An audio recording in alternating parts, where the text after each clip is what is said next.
اتنا طویل عرصہ یعنی ایک محدود مدت میں تو پروردگار عالم اتنے پیغمبروں کو نازل کرے کہ بنی اسرائیل کی قوم میں یہاں تک ہوا کہ وہ روزانہ ایک نبی کو قتل کرتے تھے روزانہ، اور اگلے دن پروردگار عالم دوسرے نبی کو مبعوث کرتا تھا، یعنی اتنے تواتر کے ساتھ انبیاء کو بھیجا۔ تو پھر یہ کیسے ممکن ہے کہ 1400 برس کا عرصہ ہدایت سے خالی رہ جائے؟ ممکن ہے؟ عقل اس کو تسلیم کر سکتی ہے کہ پروردگار عالم جو ہدایت کا اس طرح سے انتظام کر رہا ہے وہ اتنا طویل عرصہ بنی نوع انسان کو ہدایت سے محروم رکھے؟ ممکن نہیں ہے۔ تو ثابت یہ ہوا کہ کوئی ہادی برحق آج بھی موجود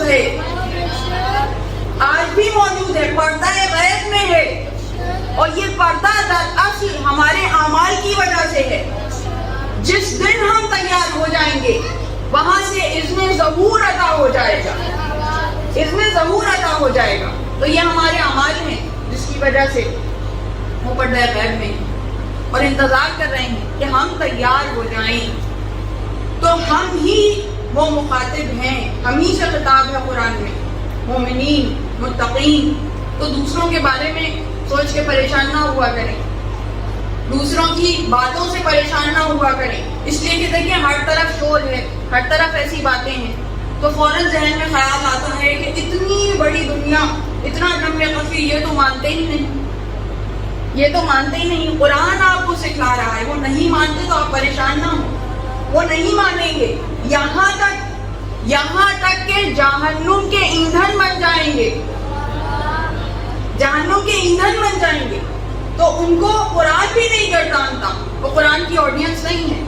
قرآن کی آڈینس آپ ہیں، قیمتی لوگ آپ ہیں، آپ متقین مومنین، ہدایت کو پہچاننے والے، ہدایت یافتہ راستے پہ چلنے والے، ان ہادیان برحق پہ ایمان رکھنے والے۔ تو ذرا سا بھی اپنے ذہن کو منتشر نہ ہونے دیا کریں دنیا کے انتشار کی وجہ سے۔ دنیا تو خسارے میں ہے، اکثریت خسارے میں، قرآن کہہ رہا ہے اکثریت خسارے میں ہے۔ الا الذین آمنوا، سوائے کچھ لوگوں کے، یہاں بھی آمنو یعنی جو مومنین، سوائے ان کے کہ جو ایمان لائے اور جنہوں نے نیک کام کیے، عمل صالح انجام دیے، اور جو وتواصوا بالحق وتواصوا بالصبر،